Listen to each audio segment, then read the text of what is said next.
Thank you to anyone joining us from Facebook or over on Zoom for our Foster Care 101 live stream. This month, we are coming to you from Foster Care Week, which is an annual Victorian celebration of the incredible work that our foster carers do. So I want to start there with a big shout out to any of our registered foster carers who are doing amazing work in their own communities. And we do have one with us today, so I will introduce Emily in a moment. But before I get started, I'd like to acknowledge the traditional custodians of the land we're all streaming from today. For me, that's the Wurundjeri people of the Kulin Nations. I pay my respects to elders past and present and any First Nations people streaming in to watch our live stream today.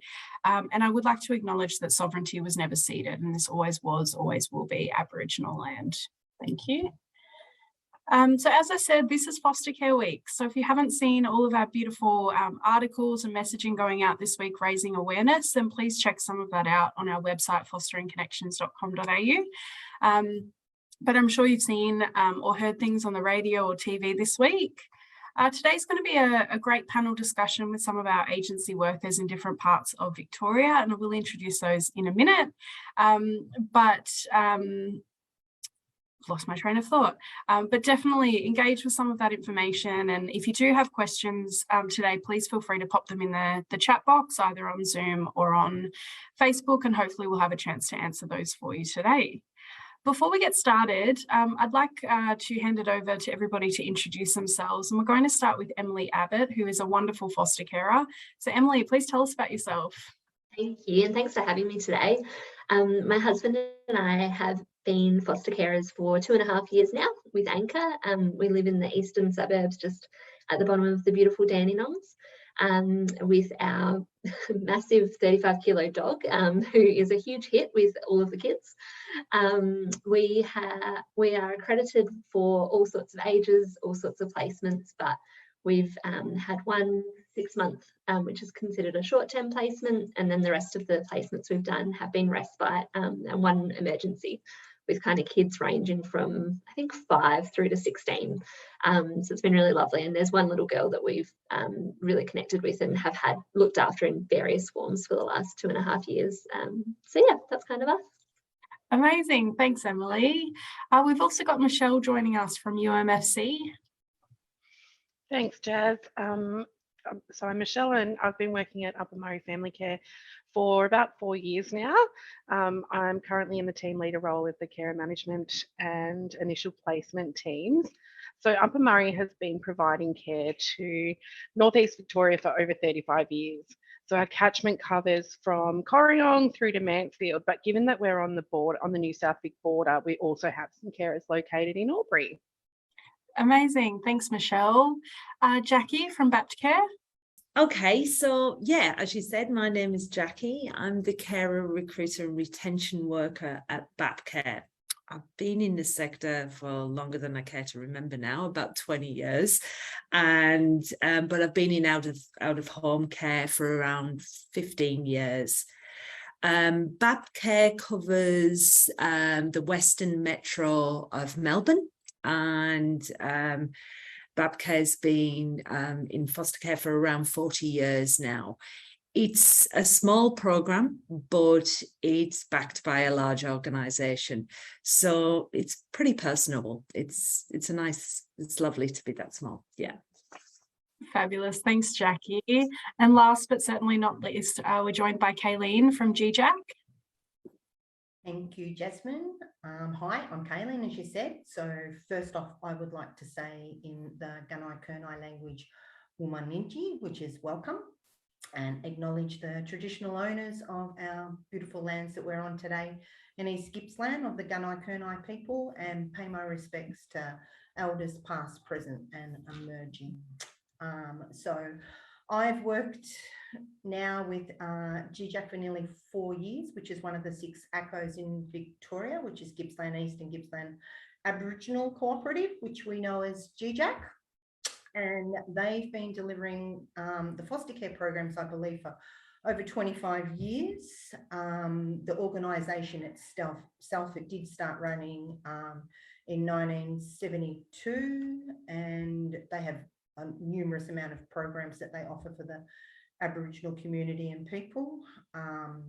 and I've been in the Kuru Care program here, which is the foster care program, for quite a while, and however, been involved in the out of home care programs probably now for nearly 20 years, I would say. So that's me. Amazing. Some very impressive experience amongst us today. Thank you all for sharing.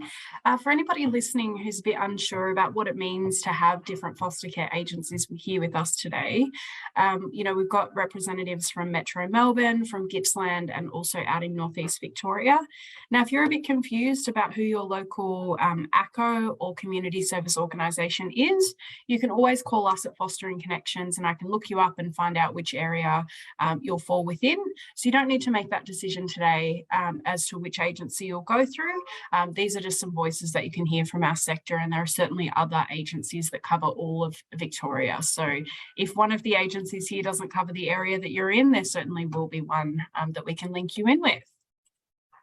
So I'm going to jump into our panel questions now, and I wanted to start with you, Emily. If you could tell us a little bit about why you decided to become a foster carer. Yeah, I always find that question a funny one to answer, even though, I mean, it's been 2.5 years and everybody always asks what made you do it. But I think growing up, there was always a lot of carers on our kind of periphery that I knew, like friends of friends, or like my parents' accountant was a carer and they always took teenage placements and lived around the corner from us. So you always sort of saw them with all these different people living at the house. And we had a few family friends who were carers as well. And it just seemed like it made a lot of sense to me that if you were in a position where you had a home and you had the room and you liked young people, why wouldn't you have them come and stay with you? And I think obviously as you get older you realise there's a few more details that come into play, but I think it just always made a lot of sense to me that that was something that I would like to do. And I think we were on our first date when I said to my husband, now husband, so are you okay with becoming a foster carer, because I'm going to do that one day. So yeah, we kind of just jumped into it once we had a house. I had a real misconception that you needed to have a house to become a carer, and I had all these ideas of, you know, the kids are going to break something and I wouldn't want to do that in a rental. And it's been 2.5 years now and no one has ever broken anything that we've looked after. So yeah, we've been very blessed to be able to become carers. Fabulous. Thank you so much, Emily. And you're spot on. You can become a foster carer if you rent or own your home. That's certainly not a factor at all. What is a factor is that the people in your life do need to support you being a carer. So Emily, I think it's great you asked on the first date, you know, if your future husband would be supportive, because you will need a big support network around you if you do become a foster carer. For our wonderful workers here with us today, I'm wondering what's been the most rewarding part of working with foster carers for you. So we might start with you, Kaylene. What would you say has been the most rewarding part? Done it for a lot of years now, so there's lots of rewarding parts, but I think getting to know the actual carers through the accreditation and training and assessments that we go through with them. And then I think at the end, when they are accredited, when you finally actually place a child or a young person with them within their home, and watching them become like a mother duck over them, protecting them, nurturing them and supporting, empowering that child, you know, to be everything that they can be. It's always quite rewarding. Absolutely. Thanks, Kaylene. What about you, Jacqui? Oh, well, I've always felt this, especially coming into foster care. Like I started with national sort of inquiries. And one thing I really noticed was it's so heartening, like hearing why people want to do it. Like what Emily said, it's just wonderful because you hear so much bad news. And I know it sounds cheesy, but you hear all this awfulness around the world and these bad things happening.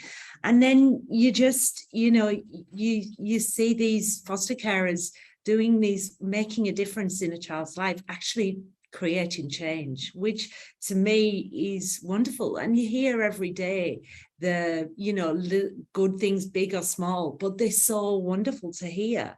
And that's what really makes it rewarding. That's why I like working in foster care. For me, it's just going, wow, we can actually do something with the world. We can change it. Yeah.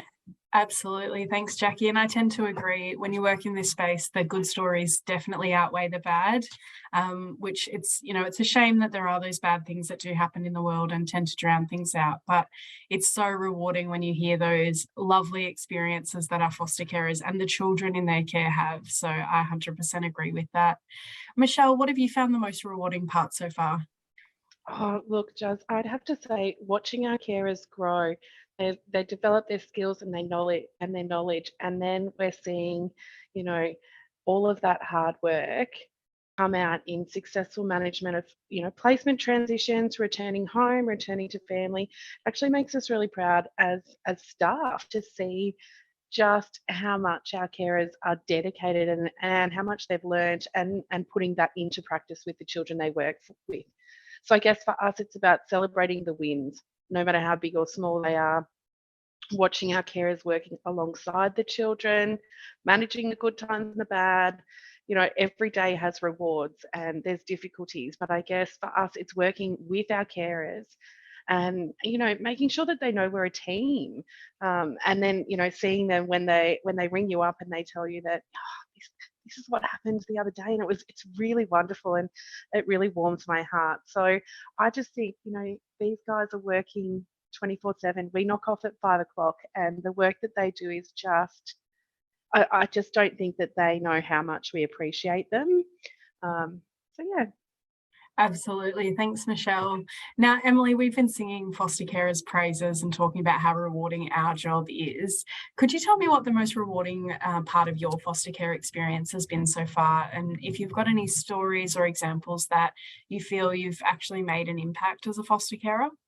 Yeah, I think there's probably too many stories that I could share that have been really rewarding, but we've been really fortunate. So we've looked after 6 kids in our time as carers, and there's only one of those young people that we haven't seen again.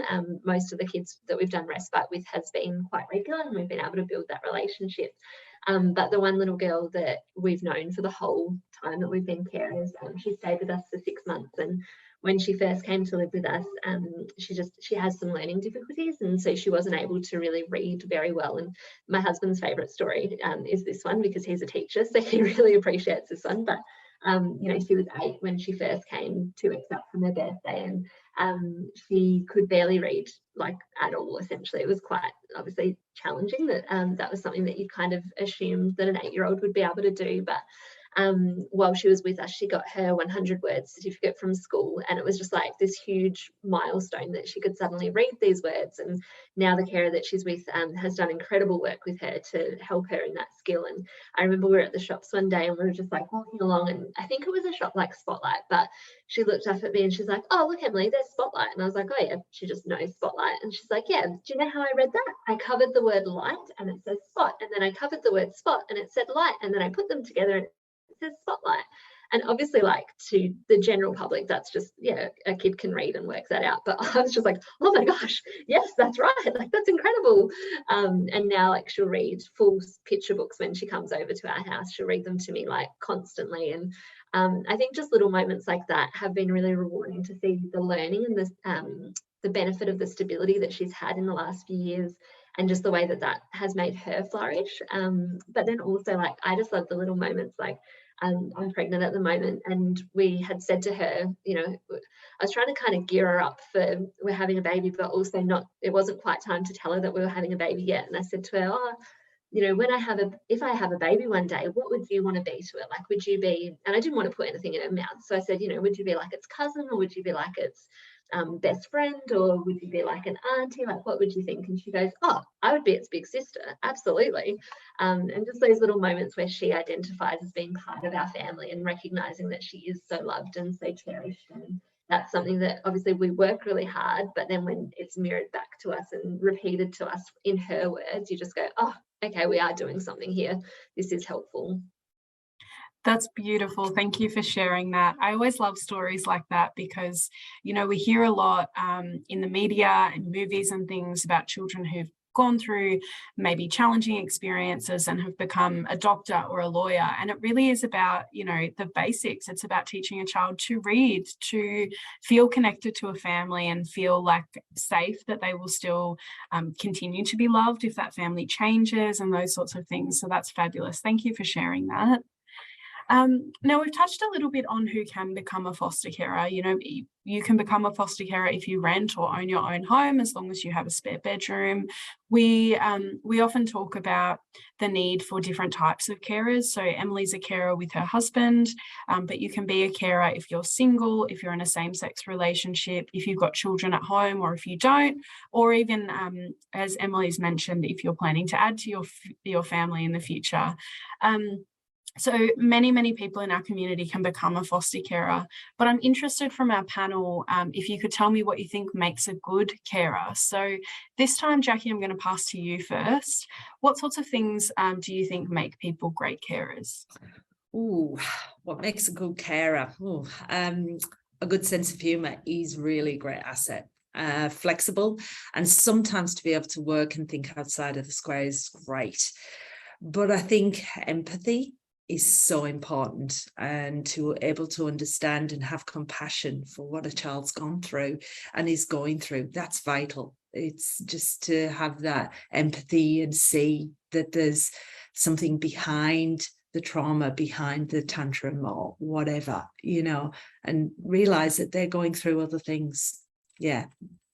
Absolutely. Thanks, Jacqui. Michelle, what do you think makes a great carer?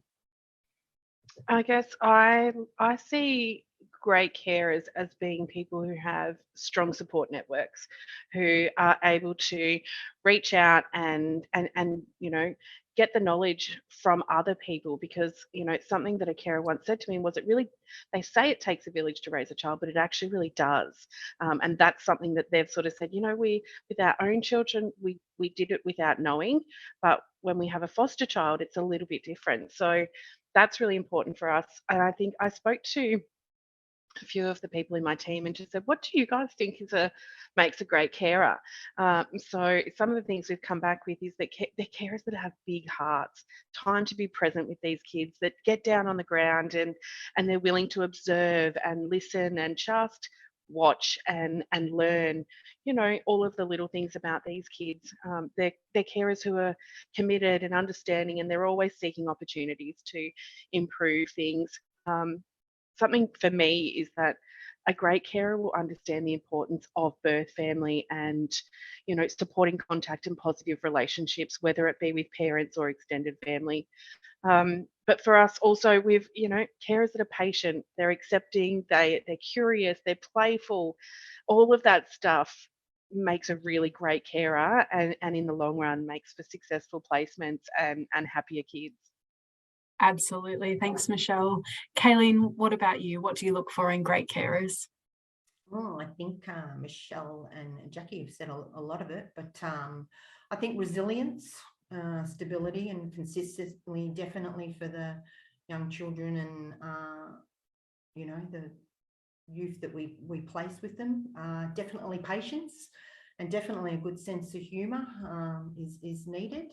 And and definitely, as Michelle said, recognising that they do still have a birth family that they're always going to be connected to as well. So Absolutely. Thanks, Kaylene.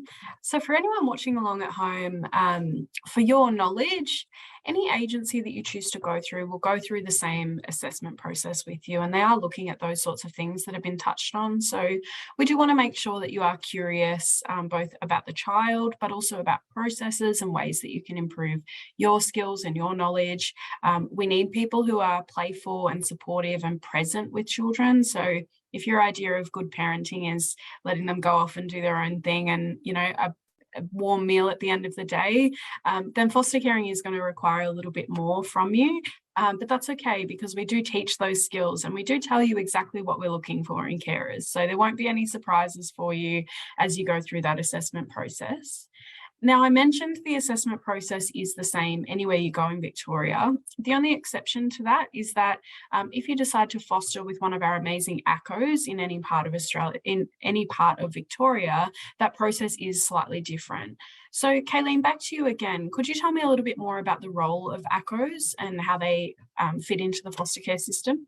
Yep, sure. So ACO is actually an acronym for Aboriginal Community Controlled Organisations. GEGAC is one of the 6 ACOs that actually operates out of Victoria. We're a not-for-profit organisation and we're governed and operated by the Aboriginal community. We deliver a holistic and culturally appropriate services and activities that benefit the Aboriginal community and people and children within that. So that's an acronym. Fabulous, thank you. Could you tell me how carers can create culturally safe homes for Aboriginal children? So carers can, I guess, look at the children and young people and give them positive recognition and celebrating their culture. Definitely the absence of no racism or discrimination, empower the children, enable them to feel safe and nurtured and be themselves and be able to express their culture and spiritual beliefs. I guess in the community, participating in cultural events that, like NAIDOC and Closing the Gap and linking in with, what other events may be on for Aboriginal, community within their area. Absolutely. I love that expression of you can't be what you don't see. And so I think that's really important, no matter what your community looks like. I always use the example of footy. If you're a footy family or if you're interested in art or more so if the child is interested in those things, it's about celebrating positive representations of culture. And of course, that as you mentioned, no racism or discrimination, that should really be the bare minimum. And you've mentioned some other great ways that people can create culturally safe homes. It's very important for anybody listening to know that whether you foster with an ACO or a community service organisation, you'll be required to demonstrate that cultural safety, but you do get lots and lots of training and support in understanding that. So whether you're far along in your cultural knowledge journey and you understand some of those historical factors, or if you've never really looked into it or done that research, then you will get supported to know what that will look like in your home. And that's also true for creating culturally safe homes. That's just my doorbell going off in the background. It's important that carers can provide culturally safe homes for children of all backgrounds, not just Aboriginal and Torres Strait Islander children as well. I'm going to direct back to you, Jacqui. If you could tell us a little bit about that recruitment process. I've touched on it a little bit, but if you could explain it for our listeners. Well, the recruitment process is for us quite lengthy. It's around 6 to 9 months in total, but I do think that's actually a good thing that it's that long. We want to get to know you and we want to make sure that it's the right decision for you, and we want to equip you with the right skills to make sure that you're ready for care for children that have got trauma, so yeah. So first I meet with you, a bit of a meet and greet at your home, and we go through the process in more detail, and we go through the forms and that kind of thing, and we look at booking you into the training.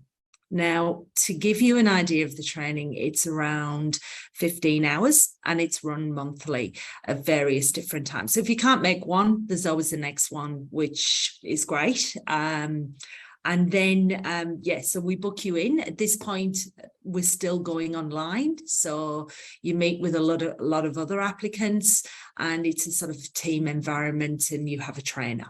So as I said, these are around 15 hours. And once you've done the training, we go into assessments. Now, that's one-on-one interviews with me. So you better get used to my voice, which is, because we do a lot of interviews. And this is for you in order for you to get to know us, me, and me to get to know you and make sure this is right. Then I write up a big report and I give it back to you and go, hey, is this you? Do you think this is all right? And then once we've got the yes, I present it to a panel. The panel is made up of representatives from the department, our senior management, and usually somebody from another agency. And then you're waiting for your phone call, your very first phone call, and you're ready to start caring. So throughout the process, I'm your point of contact, and we go through it at your pace, which is very important for you to be ready to start, really. Yeah. Fabulous. Thanks, Jacqui. Kaylene, are there any differences that you can speak to in that recruitment process for going through an ACO? We touch a lot on, you know, we do our kids cultural training. We actually also have a booklet here that we give to people that are wanting to accredit on the Gunai Kurnai culture, so they get a good understanding of, you know, the stories and the dream time and the spiritual parts of the Aboriginal culture here in the community.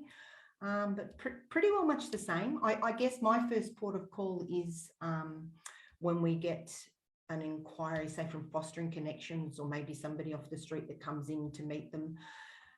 You know, we can travel up to 3-4 hours to meet them, people face to face, because we cover such a big area. But I always love to meet face to face at first to see the people, and you know, I guess it gives you a good understanding of what they are like instead of seeing them on, you know, Zoom or your computer. Thank you so much.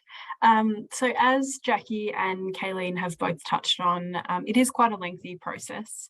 And as part of that journey, we are really looking at getting to know you as people and as a household, seeing what sorts of things, you know, might bring up issues for you, or how you communicate and things like that, because we don't want to add to the stress in your household if there is any. Emily, we're talking a lot about how we work with people wanting to become foster carers. How was that experience for you, and what would you tell someone who was thinking about becoming a foster carer? Yeah, I think the experience was actually really smooth, and I think going into it, and I was trying to think today where I got this idea from, but I think going into it, I had this real misconception that it was going to take a really long time. So I was like, oh, you know, it's going to take us a year before we have our first placement, or it was just in my head it was going to take a really long time. But we first inquired, I think it was just before Christmas in 2019. And we were accredited in May of 2020 and had our first, our accreditation actually got moved forward so that we could take this little girl that I've spoken about. So we were very fast through the process. And I think part of that was just COVID and the changes that had happened at the time. It's definitely was a great process for us, and the timing worked really well. It meant that that little girl could come and stay with us, and that's been a really positive experience for all of us.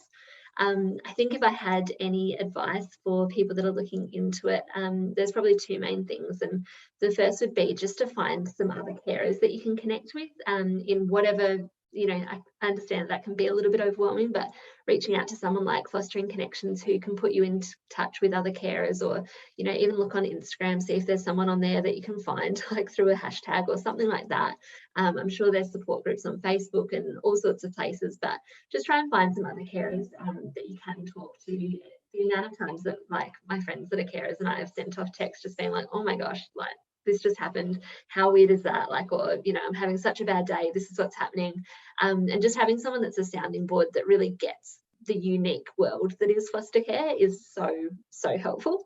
And also, just, I think the biggest advice I could give to anybody that's going to become a carer is just to keep the kids as or the young people as the focus of everything that you do.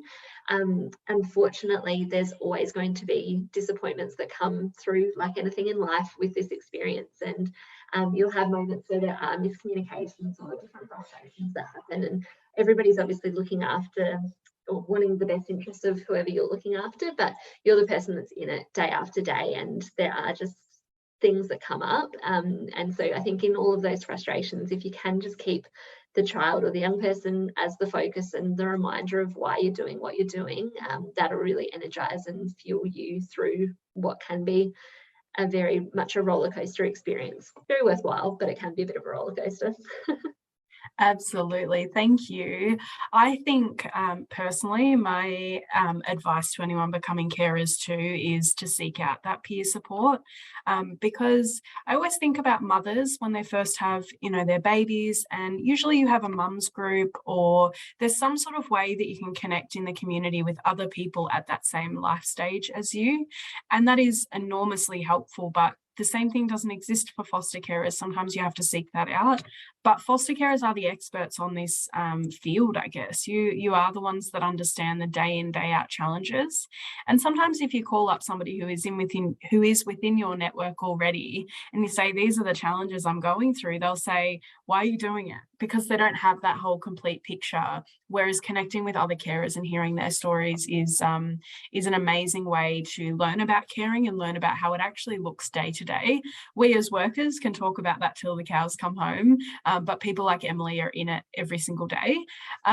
Now, if anyone is starting that research journey and they're not quite ready to reach out to others that are foster carers, we have plenty of stories on our website, which is fosteringconnections.com.au. I believe Emily and Jake have actually featured in one of those beautiful stories.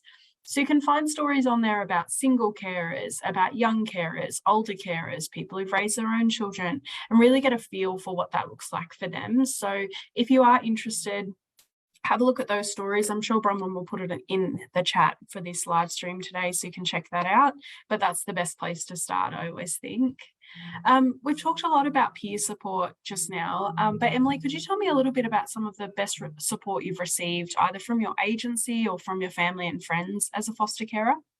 Yeah, we've been really, really fortunate, and probably in a bit of a unique situation that one of our friends actually became accredited as a carer to support us. So when she met this little girl that I've talked about, they just fell in love with each other. It was just best friends straight away. Like the little girl was telling everybody, like, my best friend's this like adult that we knew. So she actually went on to become accredited with Anchor as well, so that she'd be able to offer respite for her. And particularly when we were full-time carers, that was just the biggest support that we could have had. I know that part of foster care is that you do need the support of respite care from time to time. And I think I would have found, particularly at the time, it really overwhelming to send her to someone's house that I didn't know or didn't have any connection with. So it was just such a blessing for all of us to be able to go, oh, you're just having a sleepover with your friend that you already know and that, is part of our life and part of our regular day-to-day things. And she's still doing respite with her now. So it means that we see this little girl every fortnight when she's either with our friend or whether she's with us. And it's just created such a beautiful village around her. And we have a great relationship with her permanent carer as well. And it's just been really nice. That's the biggest support we could have had. Obviously not everyone's in that situation where they can or have a friend that will be willing to do that. But the other thing that she did for us was organised a meal train when we had the little girl come to stay with us. And I remember when she offered, I was like, this kid's 8, like I'm not going to need a meal train, like we'll be fine. My husband and I can sort out meals and stuff. And it was the biggest blessing and the biggest help, just not to have to think about it for the first week or two. And even for the little girl, I remember every time a meal would get dropped off, she'd be like, oh, does this person, why are they doing this for us? What, do they like me? Is that why they're bringing this meal here?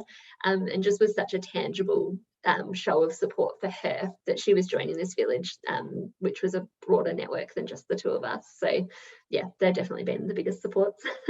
That's amazing. Thank you. And what a beautiful lesson for a young person to see a community coming in and stepping up to show their support and to show that other adults can be meaningful figures in your life and can be there for you and care about you.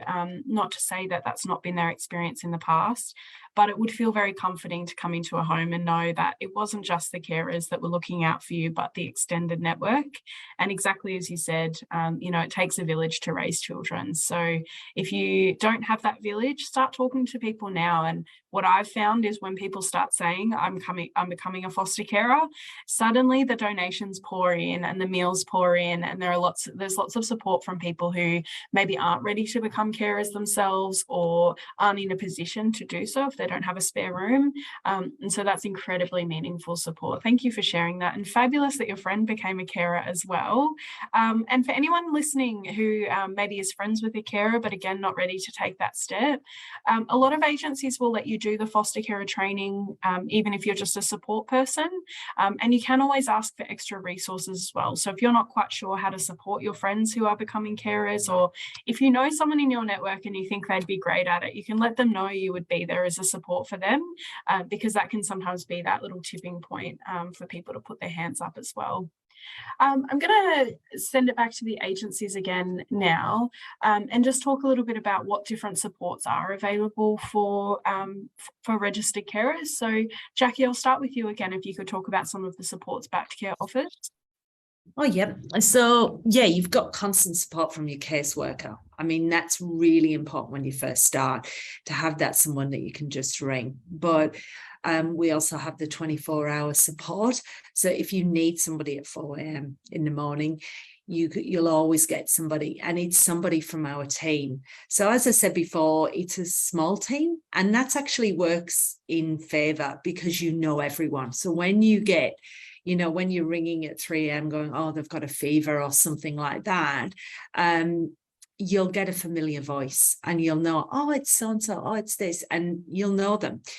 The one thing about is as well, all our carers are very tightly knit. So I, as a recruiter at the beginning, try to sort of pair you off with somebody who's like-minded or somebody similar to you, and, you know, get you to have a chat with them as well, so that you can feel a little more, when we do have the carer catch-ups, that you have somebody that you can just go to and just go, hey, how you going? And you're not stood alone. They're very well attended, our carer catch-ups. We usually have them once a month, once every other month, depending on what's going on. And yeah, everyone goes, and we're having ours tomorrow, and there's quite a few going. So yeah, so in that respect, we've got that. But as I say, they all know each other, and you're never alone. And I know we keep on saying this, but it is about that old adage. It does take us a village to raise a kid, but it also is a village to support you. So you've got the care team supporting the child, but you've also got the support team caring for you and supporting you, because you're going to need it. It's not just the people outside, it's the agency, it's everybody. They, you know, we need to sort of focus on you, and we do. It's like, yeah. Absolutely. Fantastic, Jacqui. Thank you. Michelle, we've touched on 24-hour support and some of the social activities that people can get involved in. What other supports are available to foster carers? So we offer intensive case management, financial support. We offer regular trainings. We have regular home visits and care team meetings. We also offer opportunities for self-care for our carers. It's really important to be able to advocate for the carers and hear their voices, and, you know, feedback what they need. But our carers know what to expect from us. They know that, you know, we're there. As Jacqui said, we are a 24/7 service. We are also quite a small service. So we've even implemented in our newsletter, we have a get to know you with a different staff member, so that when people are ringing our on call, they can even put a face to the name. It makes it a little bit more personal, but our carers know that them and the children are the #1 priority for us. So anything we can do to wrap around and support those carers is really important. Fantastic, thank you. Kaylene, we've touched a little bit on the cultural activities and some of those supports that ACCOs can provide. Is there anything else that you think is worth mentioning about support for foster carers? Foster carers and the children are definitely the #1 that always get the support from the agencies. I guess, you know, people have touched on most of it. They get it signed, a wonderful case manager who's there for them in every single way or move that's needed for a child in placement, you know. And we also have the after hours on call, you know, so there's 24-hour support if needed. No, there's not too much more I could think of to add to that. That's okay. Another question for you, Kaylene. We talk a lot about keeping local kids with local agencies. And given that you service the Gippsland and East Gippsland regions, why do you think it's important that we keep kids connected to their local area? And do you think there's any differences in regional areas compared to the metro services? Regional, I guess, because it's so spread out, we'd love to keep them more so within the local area, because, you know, therefore they're not changing schools, they're not, you know, having to lose that group of friends and go to another school if we haven't got carers within the area. That's always so important for a child, you know, and to maintain with their own community and people within the area, instead of being, you know, placed somewhere that may be 2-3 hours down the road where they don't actually know anybody.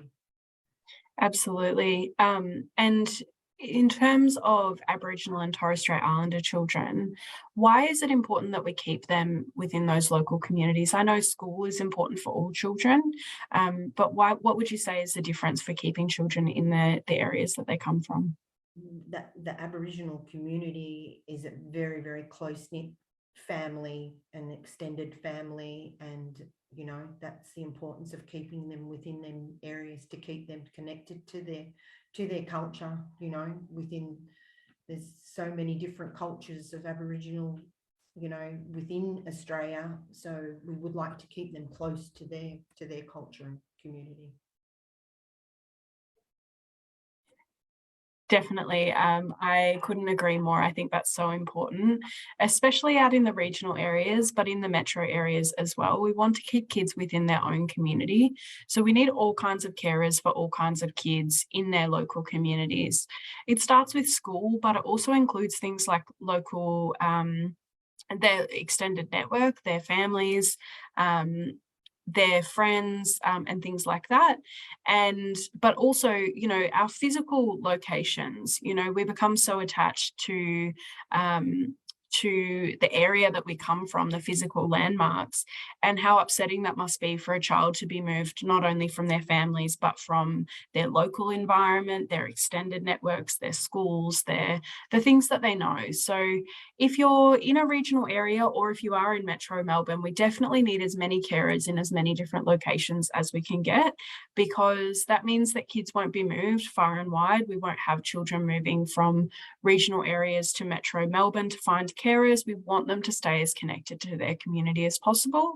And that also makes it easier to reunify families with their children as well, which is the goal for foster care, is to keep children as connected to their family, their culture, their local areas as possible, so that we can strengthen that community that they come from. So it absolutely takes a village to raise children, and foster care has become part of that village. But wherever possible, we want to strengthen the child's own village as well. So that's another reason it's so important to keep kids within their local communities as well.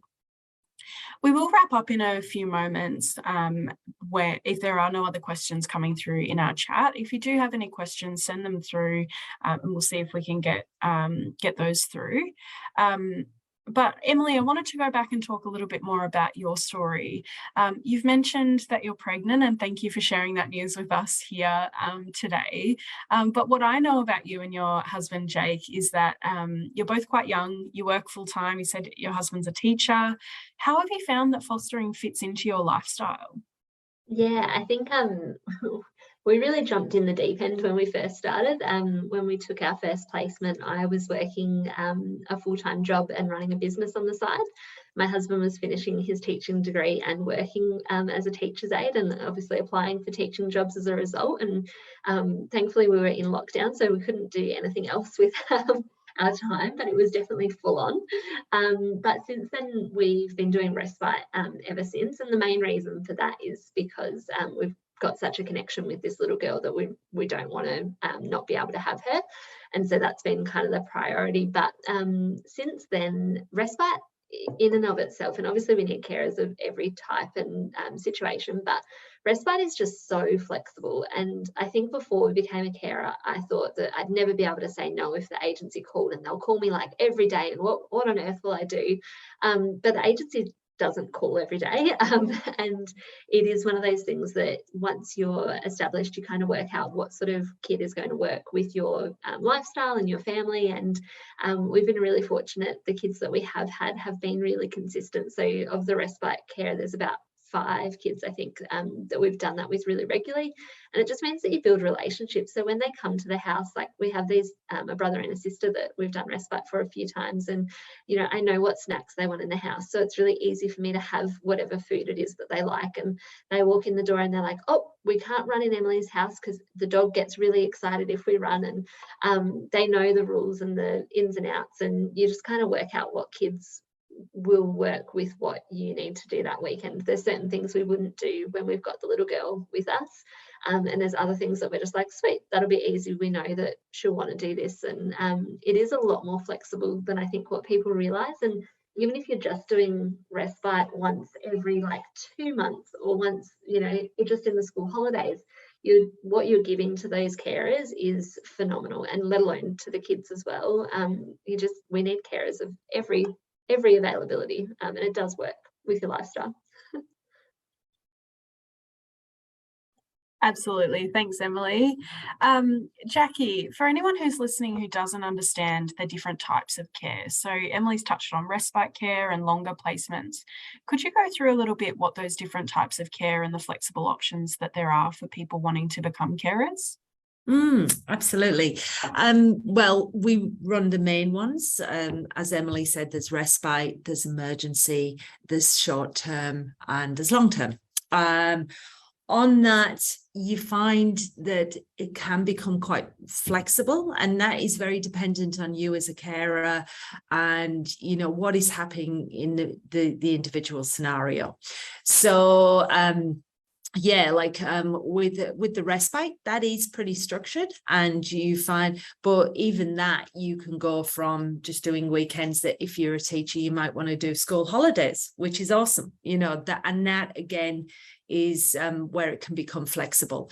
So, you know, you've got the kids home all day on a short-term placement, and it's like, yeah, well, we can offer school holiday, you know, respite. It's like, great.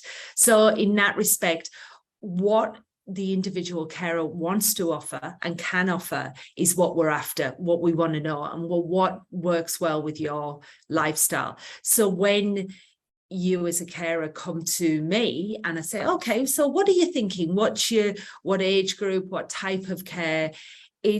I want you to obviously look at it emotionally, but look at it practically as well. So what fits with your lifestyle? How are you going to do this? So obviously, if you're a full-time worker, and it's probably not going to work if you have babies. So yes, that might be emotionally what you're thinking, but it's not going to work practically.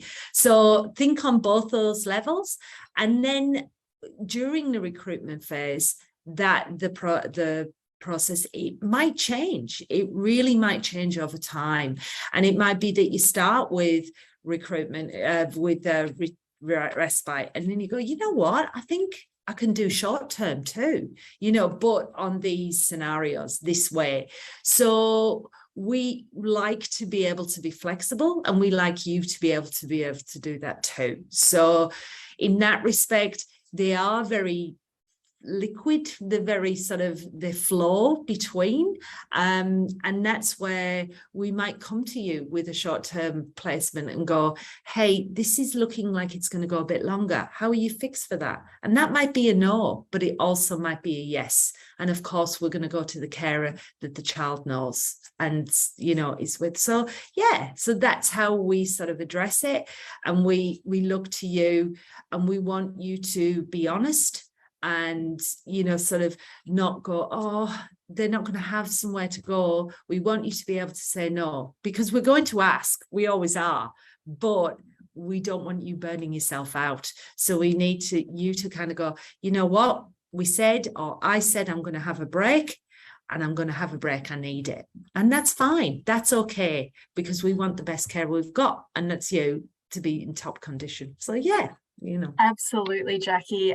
I often hear people feeling a bit sheepish about those ages or the type of care. And I think that comes from people, you know, I'm offering this up from my heart and I want to do what's right for these kids. So I'll just say yes to everything. And we talked about some of those strengths of foster carers earlier. I think the biggest strength of a carer is knowing their limits and knowing what they can and can't agree to. And to be able to say, I can care for this child for a couple of weeks, but then we've got a really stressful period of work coming up and we won't be able to do it. That can be more helpful than just saying no or saying yes and trying to make it work. That's not in anybody's best interest.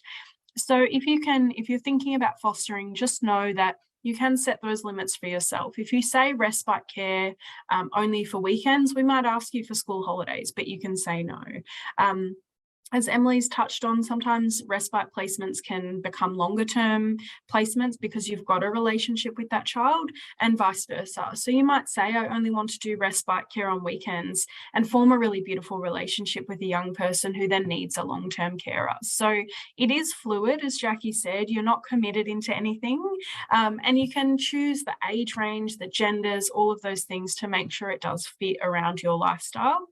It's also really common these days to have two partners both working full-time. You know, back 30 years ago, you'd have somebody who was a stay-at-home parent and somebody who went out to work. That's not the case anymore. So we understand that families are changing and that you might have to work around work responsibilities or other things going on in your life. And we'll try to be as flexible as possible around that as well, as long as you can also be flexible and have that sense of humor when things, you know, when we might push you a little bit further to say yes to things, but it is okay to say no. And anybody listening and thinking they might not be sure how to make it work, that's why we make that assessment process so long, is so we get to know you so well that we know when you're not quite sure about something. We know when you're where your limits are. So we're going to try not to push those as much as possible. Michelle, I'm wondering if you could talk us through some of the common questions you're asked when people do first make that first phone call, some of the things that maybe people have misconceptions about or common questions. Look, something that we've had a lot of questions about is around, is it okay to have my own children in the home? Or I don't have my own children. Can I be a carer if I don't have parenting experience? We actually had recently a really young lady give us a call. She very, very motivated, really, really interested, but she has no parenting experience whatsoever. So, you know, she sought out volunteer work to then be able to come back to us and go, well, this is actually what I've done. This is why I'm interested. What else can I do? So I think it's just ring us and ask. I think it's so important to just ring and ask, because we're going to tell you. We've got people who ask, is it okay that I work full time? Is it okay that I don't work at all? Is it okay that I only want to take teenagers? You know, it's not a stupid question. No question is a stupid question. We have a really great team here who will talk you through all of the, you know, different scenarios that pop up. But yeah, that's my advice, is just ask, because yeah, nothing's stupid. And you know, as long as you are happy to do a working with children's check and a police check, and you're over 21, and you know, all of those non-negotiables, I think everything else can be worked out. Absolutely. I hear that often too on the Fostering Connections inquiry line, is people will start with, I don't know much about caring, or I'm not sure about this. I would much rather somebody call us 5 times just to ask what they think are silly questions, rather than trying to Google the answers. And you'll see all of our messaging out there says you can foster if you work full time. Well, what if you work shift work? Just call us and ask the question. There are no silly questions, and it's okay if you don't know much about fostering. That's our job. We spend lots and lots of time, you know, learning these things and becoming the experts in our field. So use us. We're resources for you to answer those questions. And if you decide after asking questions and finding out more that it's not right for you, that's okay too, because you can go out into the community and talk to your friends and hopefully tap them on the shoulder and say, hey, I know the answer to this question because I've asked.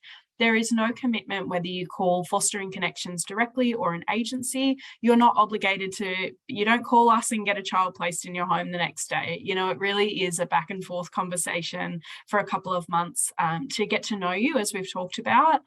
So you can ask those questions so you're as armed as possible with all the tools that you need to become a great carer. We will wrap up in a moment, but we've talked a bit about the recruitment process today. And I wanted to throw it back to you, Kaylene, and ask if you could talk us through, when a carer is registered, if you could talk us through that placement making. So we've talked about when we call them up and ask if you can do it. Could you tell us a little bit about what that process is like? Yes, certainly. Once they're accredited, all foster carers will give you an idea of what age they want, whether it be baby from 0 to 18 is what we place. They'll let us know whether they want just one child, being male or female, or have the capacity to take a sibling group. They virtually let us know that, you know, they can take children with disabilities or ID. So we go through all that with them. So we have a great idea already of what foster carers are going to have place once they're accredited. And then we will get the referrals through from the Department of Fairness and Housing, and virtually see if that child, when that referral comes in, to match in with newly accredited carers. And if we think it's going to be a good match for that carer, we'll give them the call. And as you said, they have the option to say yes, no, but we'll give all the details that we know about the child or young person going into placement. If they say yes, we do a big dance and virtually organise times and transport that the child arrives. We organise normally a Lana Madeline buddy bag that we place the child with, which is normally, you know, got some pajamas and underwear and toiletries, because sometimes the children that we place have turned up with, you know, no clothing or anything along that line. So then we assist everything on that with them. I've lost my train of thought. So I guess then we let them know that to contact the after hours if they need from the 5 o'clock. And I think the next day after their first night that they've had the child or young person in their placement, the case manager that's been assigned will give them a call and see how it all went, and, you know, and then organise to meet within the, you know, the 72 hours that we have to meet the carer and the child together. Definitely. So there's lots of processes involved. As you said, the department are the ones that make that decision as to whether a child needs care. And when that referral goes to GEGAC or one of our other wonderful agencies, then they look at the carer cohort that they have. And as Kaylene touched on, they look at seeing who's going to be a good match. So for Emily and her husband, they're going to be a great fit for some children. And as she touched on earlier, sometimes you are working out what's going to work for you in those early days. And so respite can be a great place to start. But we won't call you if we don't think it will be a good match. If there is a child who doesn't get on well with dogs, and we know that, and you've got 3 dogs in your house, we're just not going to call you about that one. If you're a very loud and boisterous household and a child's got particularly sensitive sensory issues, that's not going to be a good fit. Some of our kids might have certain behaviours that won't fit with some households or some families, and so we just won't call you with those placements. So as Emily said, it's not as though you're getting a call every single day for a child. Even though there is a huge need for foster carers, we want to know what your strengths and weaknesses are so we know what's going to be the best fit. And similarly with siblings or genders or ages, if you say that you'll care for children aged 5 to 12, but we've got a 13-year-old that we think you would get along with really, really well, sometimes we might push back on that and say, look, we might try to make that work. But again, as I said earlier, you can say no if it's not going to be the right fit for you.